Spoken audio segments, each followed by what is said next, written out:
गणेशाय नमः। श्री सरस्वती नमः।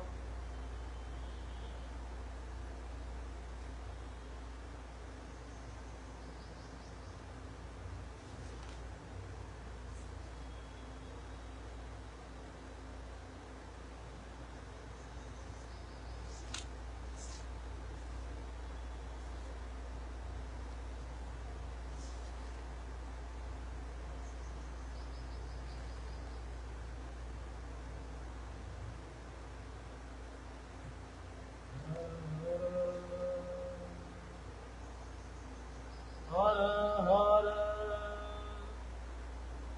महादेव शंभो।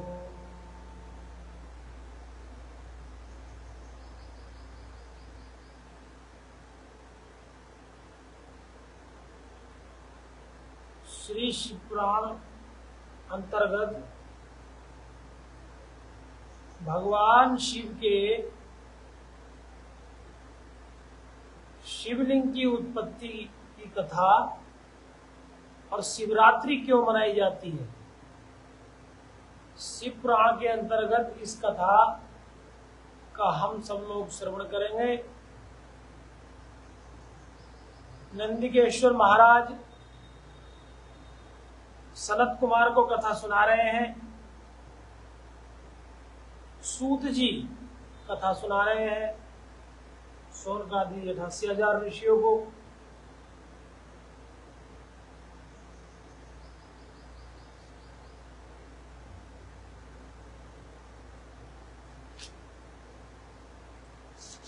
श्री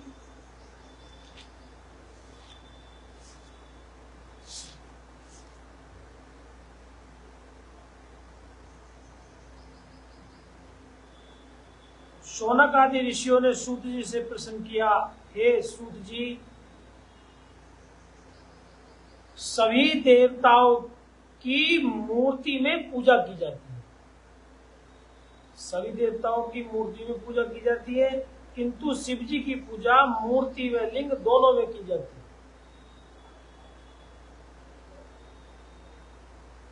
है। ऐसा क्यों है?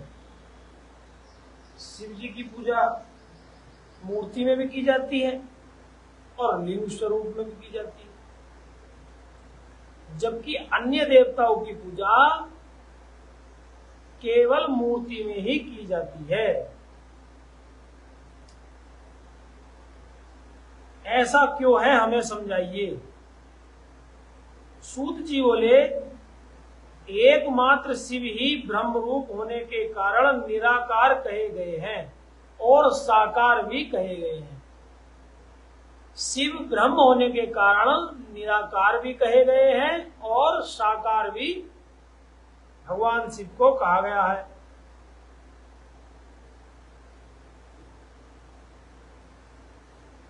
शिव जी के निराकार निष्कल होने के कारण उनकी पूजा लिंग में की जाती है।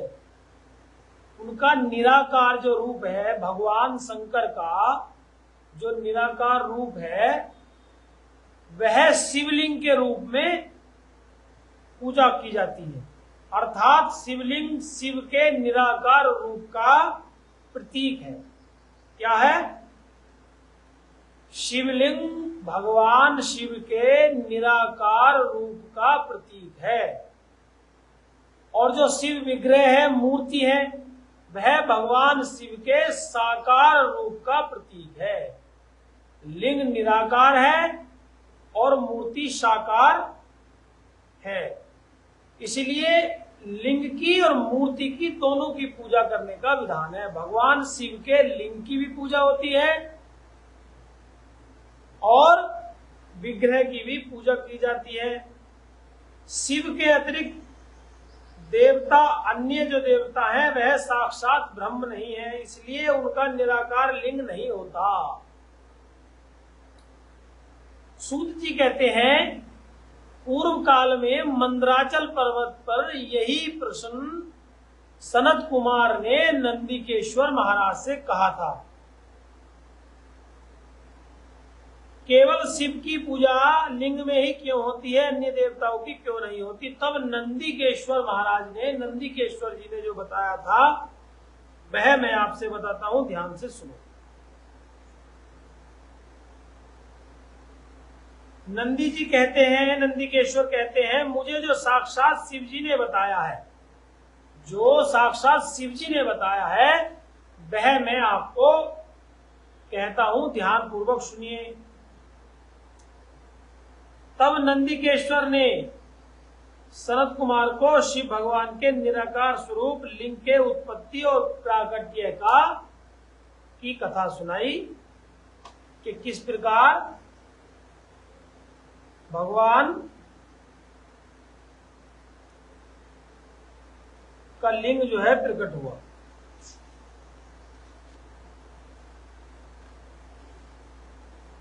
नंदीकेश्वर सुना रहे हैं, कह रहे हैं कि एक बार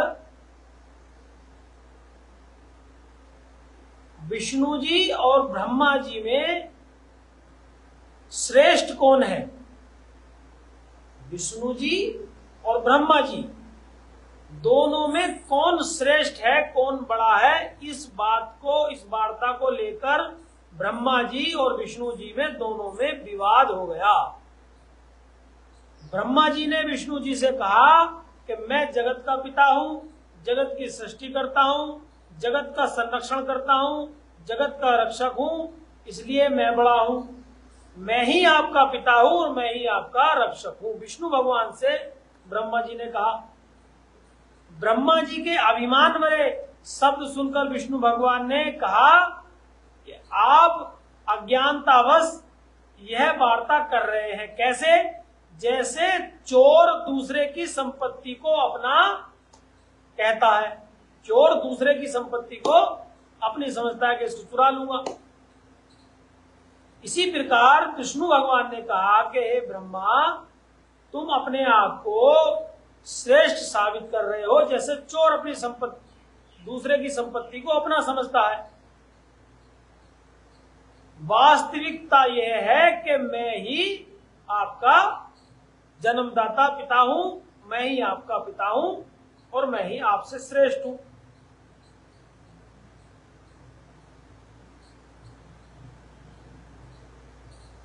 अब दोनों में विवाद इतना बढ़ गया कि दोनों में युद्ध की स्थिति हो गई। श्रेष्ठता को लेकर दोनों में युद्ध आरंभ हो गया। भयंकर युद्ध चला।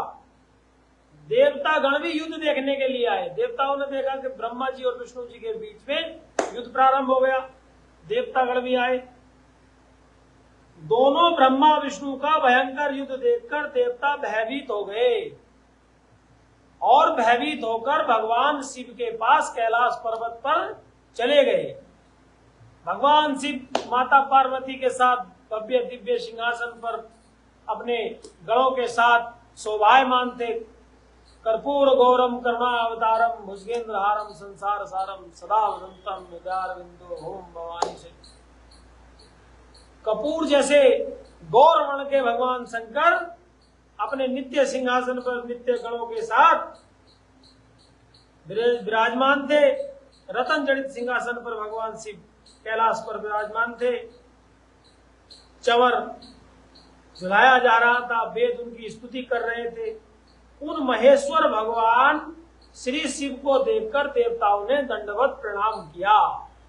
देवताओं को आया देखकर भगवान शिव ने कहा, वत्सकाः स्वस्तिः च कश्चित् वर्तते मम शासनात्। हे पुत्रो, आप कुशल से तो हैं, आप अपनी कुशलता बताइए। मेरे अनुशासन में सब लोग कार्यों में तो लगे हो। मैं जानता हूं हे देवताओं, मैं जानता हूं कि आप ब्रह्मा और विष्णु के युद्ध को लेकर मुझे ज्ञात कराने आए हो, चिंतित हो, लेकिन मैं पहले से ही यह सब जानता हूं। ऐसा कहकर महादेव ने अपने गणों को वहां चलने का आदेश दिया जहां विष्णु जी और ब्रह्मा जी का युद्ध चल रहा था। भगवान शिव अपने गणों को लेकर और देवताओं को लेकर वहां युद्ध स्थल पर आ गए। शिव जी उमा सहित पहुंचे। शिवजी के गढ़ों का कोलाहल, शिवजी ने अपने जो गढ़ है उनका कोलाहल बंद करा दिया और स्वयं आकाश में जाकर छिप गए। उधर सूरवीर दोनों ब्रह्मा विष्णु में युद्ध, अस्त्रों की आग से तीनों लोग जलने लगे। ऐसे में अकाल प्रलय की स्थिति बन गई। इस प्रलय की स्थिति को देखकर भगवान शिव जी एक विशाल अग्नि स्तंभ के रूप में दोनों के बीच में प्रकट हो गए। जब ब्रह्मा जी और विष्णु जी का युद्ध चल रहा था तो उस युद्ध में जब प्रलय की स्थिति आ गई, उनके युद्ध के कारण तीनों लोग जलने लगे, तब भगवान शिव एक अग्नि ज्योतिर्लिंग के रूप में दोनों के बीच में स्तंभ के रूप में प्रकट हो गए। उस ज्योतिर्स्तंभ के बीच में आते ही दोनों का युद्ध रुक गया। जब वह ज्योतिर्स्तंभ बीच में आ गया तो दोनों का युद्ध रुक गया। स्तंभ को देखकर दोनों आश्चर्यचकित होकर बोले, यह दिव्य ज्योतिर्स्तंभ कहां से आया, इसकी खोज करो। अब दोनों ने देखा कि बीच में ज्योतिर्स्तंभ प्रकट हो गया। अब यह कहां से आया, किसका है, क्या है, इसकी जड़ व ऊंचाई की जांच करनी चाहिए। दोनों अभिमान में होकर उसकी परीक्षा लेने चल पड़े। भगवान श्री विष्णु 12 शूकर व ब्रह्मा हंस का रूप धारण कर परीक्षा लेने के लिए ज्योतिर्लिंग के ऊपर गए। 12 बन के भगवान नीचे गए और हंस बनकर वह ऊपर उड़े। भगवान श्री नारायण को उसकी जड़ नहीं मिली, वह वापस आ गए। भगवान नारायण तो वापस आ गए, किंतु ब्रह्मा जी रास्ते में केतकी के फूल को गिरते देखा। ब्रह्मा जी ने देखा कि केवड़े का केतकी का फूल गिर रहा है।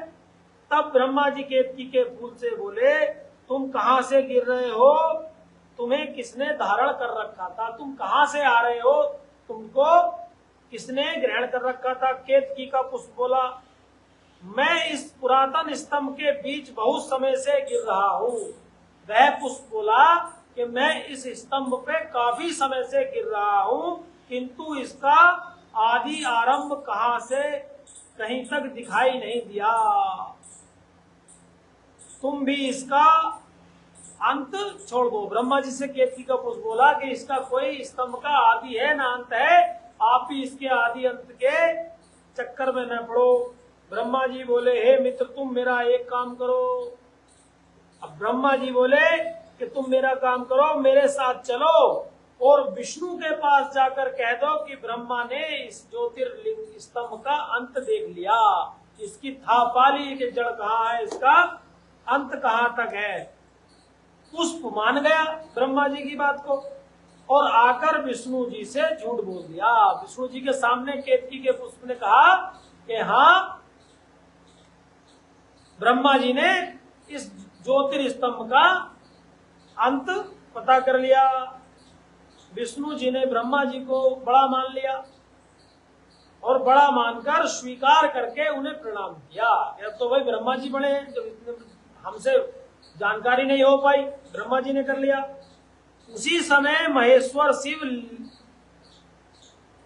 उस लिंग से प्रकट हो, उस जो ज्योतिर्स्तंभ था उससे भगवान शंकर स्वयं प्रकट हो गए। उसी समय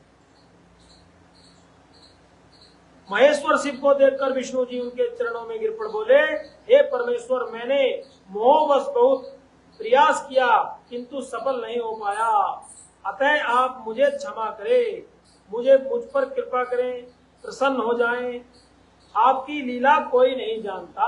भगवान विष्णु ने जैसे ही देखा भगवान शंकर प्रकट हो गए हैं ज्योतिर्स्तंभ से, तो भगवान विष्णु ने शंकर जी की स्तुति उपासना प्रारंभ कर दी और क्षमा प्रार्थना की कि आपका कोई आदि है ना अंत है, आपकी लीला अपरंपार है। हे महेश्वर, हे देवों के देव, आपका कोई अंत नहीं है। शिव जी बोले, हे वत्स विष्णु, मैं तुम पर अति प्रसन्न हूं, तुमने सत्य वचन का पालन किया, इसलिए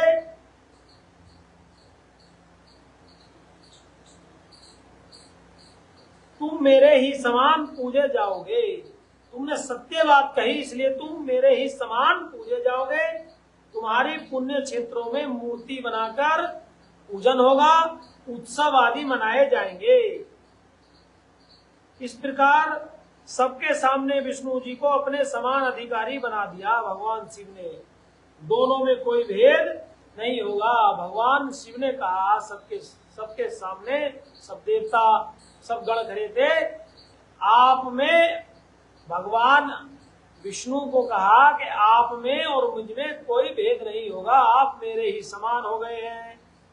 और ब्रह्मा जी को देखकर क्रोध से उनकी भौ बीच से एक अद्भुत पुरुष प्रकट हो गया। ब्रह्मा जी को देखकर भगवान शिव को क्रोध आ गया, उनकी भौ के बीच से एक अद्भुत पुरुष प्रकट हो गया। उसने शिव जी को प्रणाम करके कहा, क्या आदेश है प्रभु? शिव जी ने कहा, ये ब्रह्मा है, इसका वध कर दो। उससे कहा, इसका वध कर दो। वह पुरुष कोई नहीं, भैरव रूप में था। उस भैरव रूपी पुरुष ने ब्रह्मा जी के जो 5 शीश थे, उसमें से 5वां शीश ब्रह्मा जी का काट दिया और उनको मारने के लिए पकड़ लिया। जैसे ही ब्रह्मा जी को मारने के लिए भैरव ने ब्रह्मा जी को पकड़ा, तो ब्रह्मा जी उनके पैरों में गिर पड़े, क्षमा मांगने लगे। और भगवान विष्णु शिव जी से बोले, हे महेश्वर, हे सदाशिव, हे परमात्मा, इसको क्षमा कर दो। तब शिव जी भैरव को वध करने से रोक लिया। और तब ब्रह्मा जी ने भगवान शिव की स्तुति की। स्वामिन् प्रसीदात महाविभूते, मन्ये वरम मे शिरसा प्रमोक्षम। हे ईश्वर, मुझे क्षमा कर दीजिए।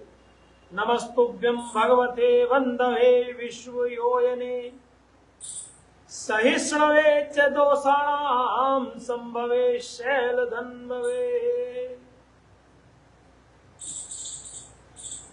अनेकों प्रकार ब्रह्मा जी ने भगवान शिव की पूजा की। हे शिव, आपको नमस्कार है, आप मेरे दोषों को क्षमा कर दीजिए। भगवान शिव ने विष्णु जी की प्रार्थना में ब्रह्मा जी के स्तुति को स्वीकार किया और ब्रह्मा जी से कहा, हे ब्रह्मा, तुम मूर्ता व श्रेष्ठता पाने के चक्कर में सटिया गए हो। तुमने नीति विरुद्ध असत्य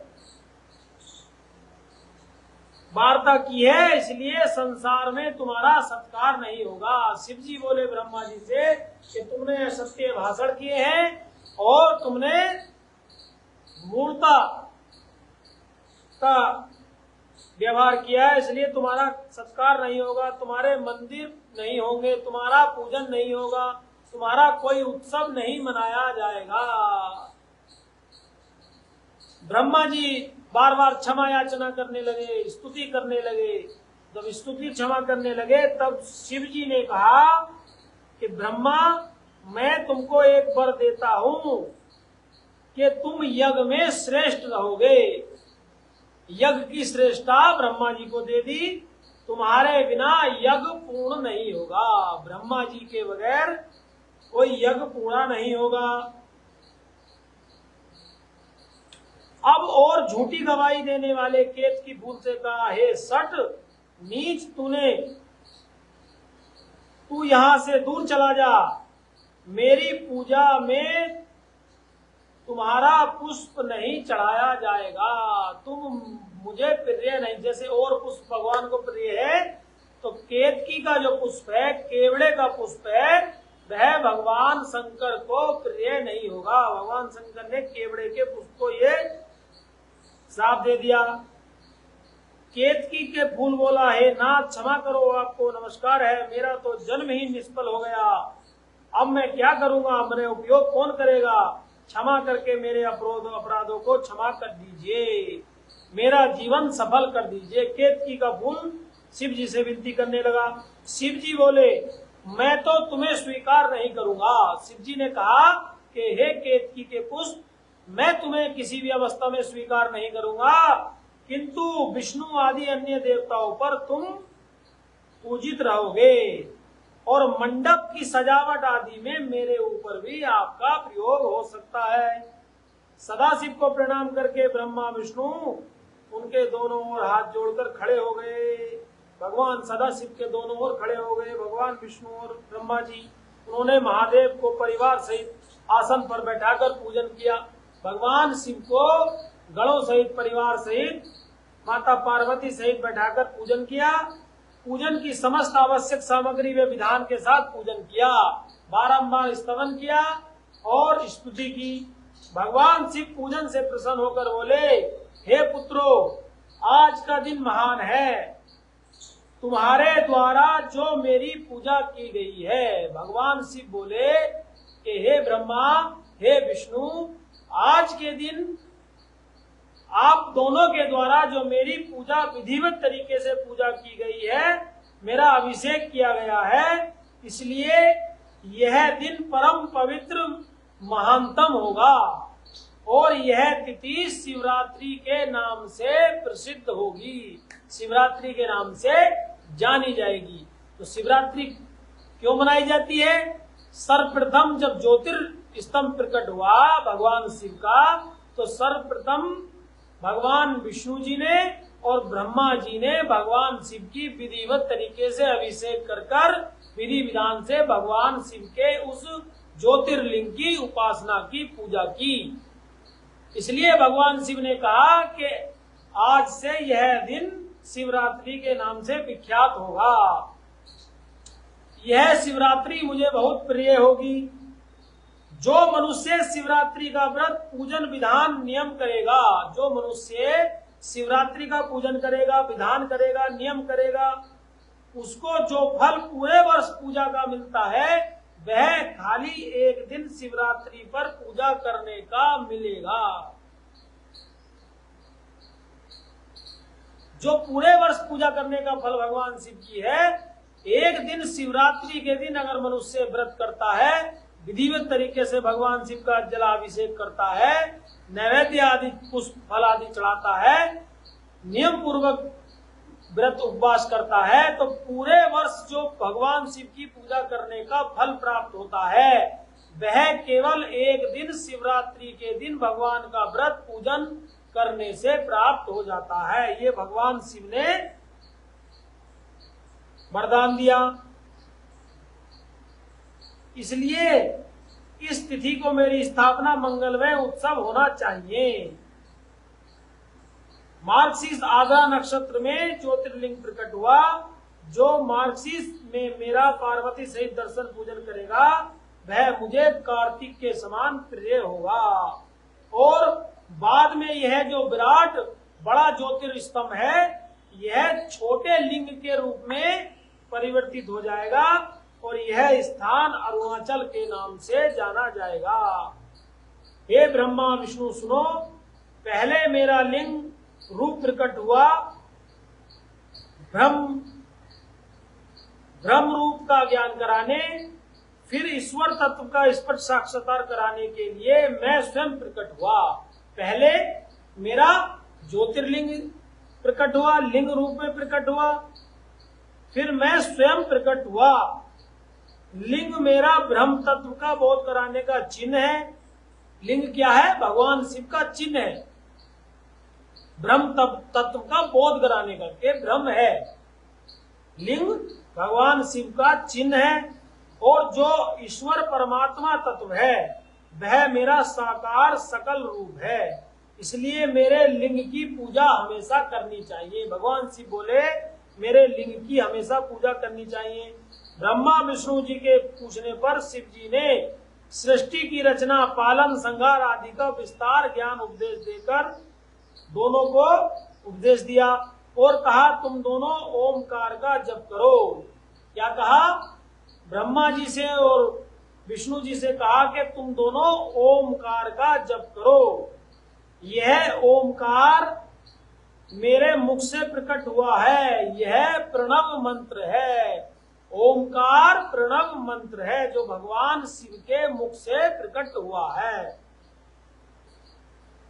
पूरा जगत प्रणव ओमकार मंत्र में व्याप्त है। पूरा ये हमारा विश्व, पूरा संसार भगवान शिव के ओमकार प्रणव मंत्र में समाया हुआ है। पूरा जगत ओमकार में है। यह मंत्र शिव शक्ति दोनों का बोधक है। ब्रह्मा विष्णु सदाशिव एक ही तत्व हैं जो ओमकार में समाये हैं। भगवान शिव की एक आरती आती है, ब्रह्मा विष्णु सदाशिव जानते अविवेका प्रणवाक्षर के मध्य ये तीनों एका। ओम जय शिव ओमकारा। सब आरती गाते हैं। प्रणव अक्षर के मध्य, प्रणव यानी कि ओमकार के बीच ये एक है। ब्रह्मा विष्णु सदाशिव अविवेक अज्ञानता के कारण अलग लगते हैं। ब्रह्मा विष्णु सदाशिव जानत अविवेका, जो अविवेकी लोग हैं, अज्ञानी लोग हैं, वह इनको अलग अलग जानते हैं। प्रणव अक्षर के मध्य जो प्रणव ओमकार है, उस अक्षर के मध्य ओम के अंदर तीनों एक हैं। इसी ओम मंत्र से पंचाक्षर मंत्र ओम नमः शिवाय की उत्पत्ति हुई है। पहले शिव जी से ज्योतिर्लिंग प्रकट हुआ, फिर ज्योतिर्लिंग से ओम प्रणव प्रकट हुआ, फिर प्रणव से ओम नमः शिवाय पंचाक्षर मंत्र भगवान शिव का प्रकट हुआ, और फिर गायत्री का प्राकट्य हुआ। गायत्री से वेद का प्राकट्य हुआ और उन वेदों से मंत्र का प्राकट्य हुआ। उन्हीं मंत्रों से अलग अलग कार्यों की पूर्ति सिद्धि होती है। परंतु सबका स्वामी ओमकार है। प्रणव सबका स्वामी है। सर्वप्रथम प्रणव की उत्पत्ति हुई, ओम की, ओमकार की उत्पत्ति हुई। ओम नमः शिवाय यह समस्त भोग और सुख को देने वाला भगवान का प्रिय मंत्र है।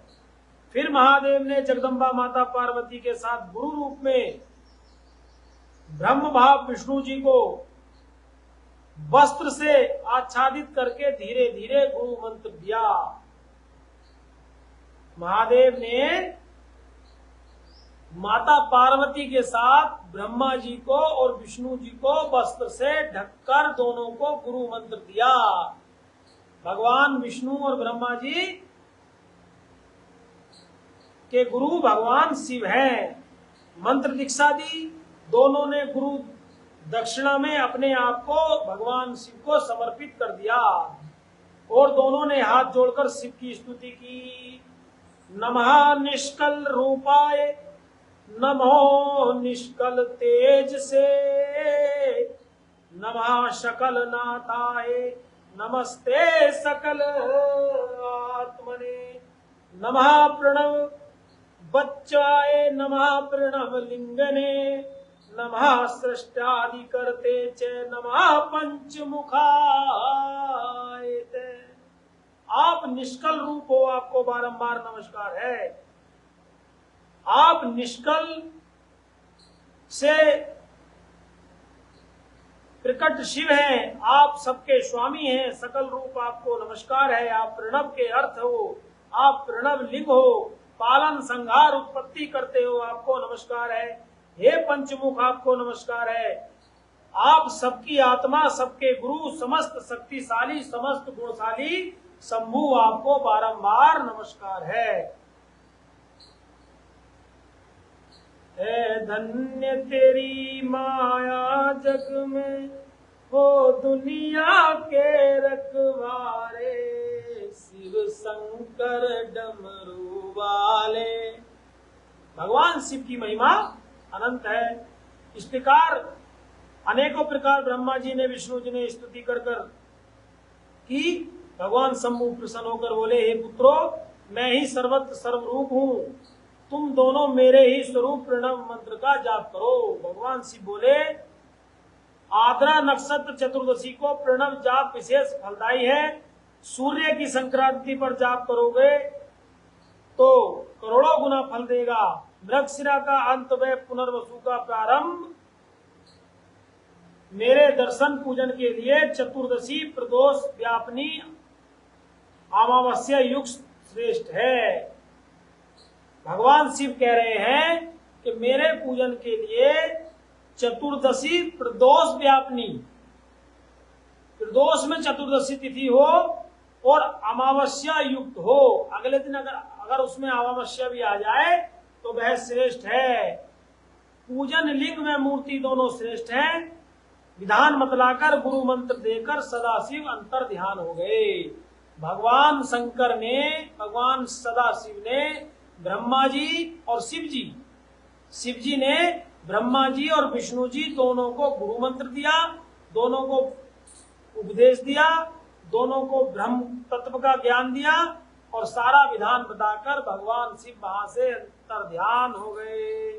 लो शंकर भगवान की जय।